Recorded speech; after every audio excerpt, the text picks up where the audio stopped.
Quando Deus faz uma coisa nova, Ele traz algo da dimensão celestial para a dimensão física. Amém?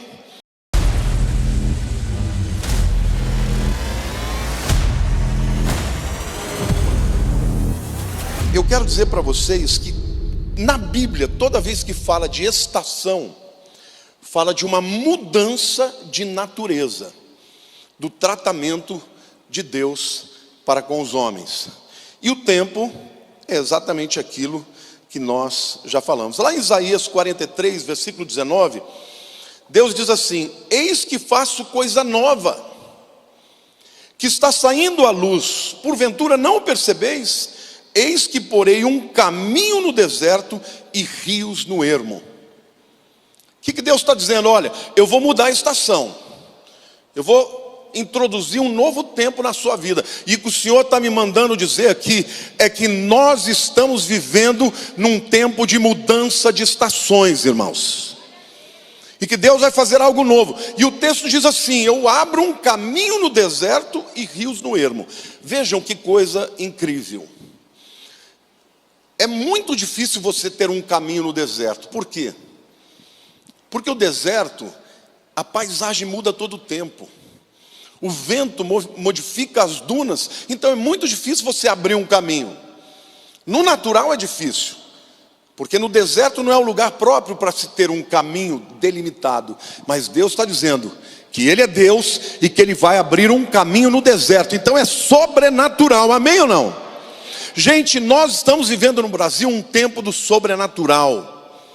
Um tempo em que as pessoas estão começando a ter fome e sede da palavra de Deus. E elas estão procurando o Evangelho. As igrejas estão lotando.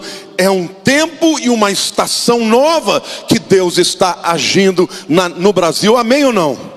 Glória a Deus. Você pode aplaudir e dizer: eu creio. Mas ele diz mais: eis que porém um caminho no deserto e rios no ermo. Ermo é um sinônimo para deserto. Deus está dizendo: no deserto árido, onde não tem nada além de areia, eu vou abrir rios. Então, quando Deus decide fazer algo novo, ainda que as circunstâncias, ainda que a natureza do mundo físico seja absolutamente contrário a tudo isso, Deus, Ele decide e Ele faz acontecer. Querido, quando Deus faz uma coisa nova, Ele traz algo da dimensão celestial para a dimensão física. Amém? Glória a Deus. Olha, eu quero dizer para vocês, hoje, diga hoje, Deus é um Deus que Ele marca estações e tempos. Por exemplo, Ele diz para o homem trabalhar 6 dias, no 7º dia ele deve descansar. É um ciclo chamado semana. Mas a Bíblia também diz que Deus determinou um ciclo de 6 anos que o homem deveria trabalhar a terra, e no 7º ano seria o ano do Shemitah, a remissão. Depois de 7 Shemitahs, depois de 49 anos, vinha o ano do jubileu, que era o ano da redenção completa. Agora, detalhe: dia 7 de setembro, o Brasil fez 200 anos de independência, 4 jubileus. Eu creio que Deus quer trazer para o Brasil uma independência de todos os demônios que atuam, de maldições, de tudo aquilo que prendeu a terra brasileira de tanto tempo, de corrupção, de desmandos. Deus quer libertar a terra, amém ou não? Porque no jubileu, o indivíduo que tinha se tornado escravizado, porque ele perdeu suas terras, ele não tinha mais como se sustentar, ele vendia o seu corpo para trabalhar. No jubileu ele era livre. No jubileu as famílias se reuniam, as terras voltavam para os donos originais.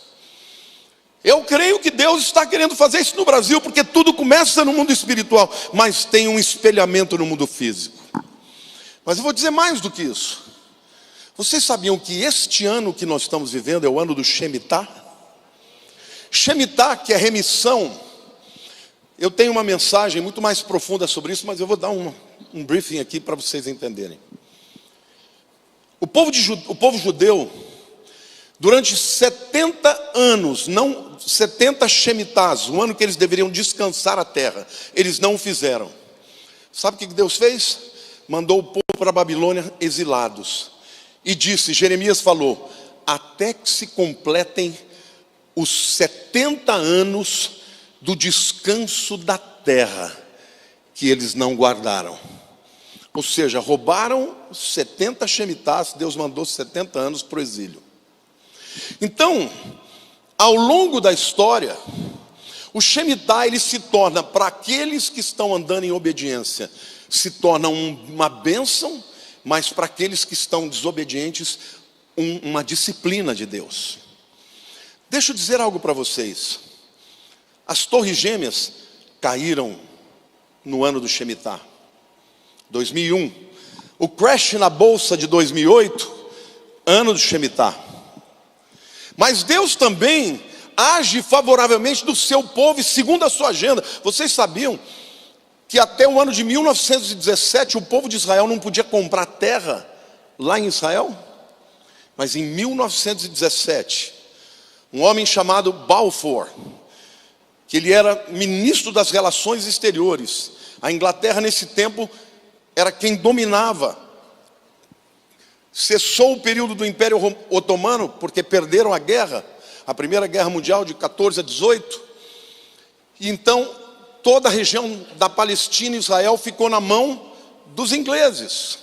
E Balfour, ele então assina uma carta, permitindo que o povo judeu pudesse comprar terras em Israel e fazer aliar, mudar para lá. Aí você vai dizer, mas o que isso tem a ver? Tem a ver que Shemitah é remissão da terra, é o retorno da terra para aqueles que tinham posse originalmente. E no ano do Shemitah, a autoridade em Israel permitiu que o povo judeu começasse a comprar as terras de volta. Ali começou de fato o movimento sionista. Glória a Deus. Glória a Deus. Vocês sabem que dia é hoje? 25 de setembro, né? Mas no calendário judaico, hoje, agora, esse momento é o último dia do ano do Shemitah. 29 de Elul. Quando termina o 29 de Elul, no dia seguinte é o ano novo. Aliás, começa no pôr do sol. Lá em Israel já está chegando a hora. E o pôr do sol, eles têm o Rosh Hashanah, que é a cabeça do ano, um novo ciclo. Agora, o dia 29 de Elul, irmãos, na história, tem algumas datas especiais. Quem foi o homem que foi levantado para destruir o povo judeu? Quem foi? Hitler. Vocês sabiam que a guerra terminou em 1945, a Segunda Guerra Mundial? E no dia em que os aliados entraram em Berlim e fizeram, né, a parada, né, o desfile da vitória, foi no ano do Shemitah e foi no 29 de Elul, o último dia. Hitler 490 é 70 vezes 7. Quando Pedro perguntou para Jesus, quantas vezes eu tenho que perdoar? 7 vezes. O que ele respondeu? 70 vezes 7. 70 vezes 7 significa a plenitude da totalidade.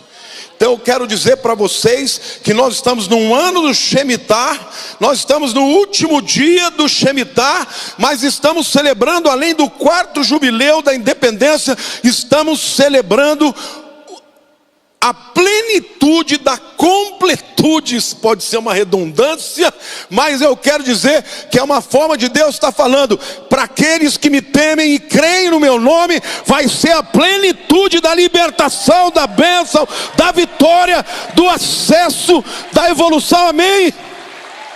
Dá um glória a Deus aí, meu irmão, em nome de Jesus.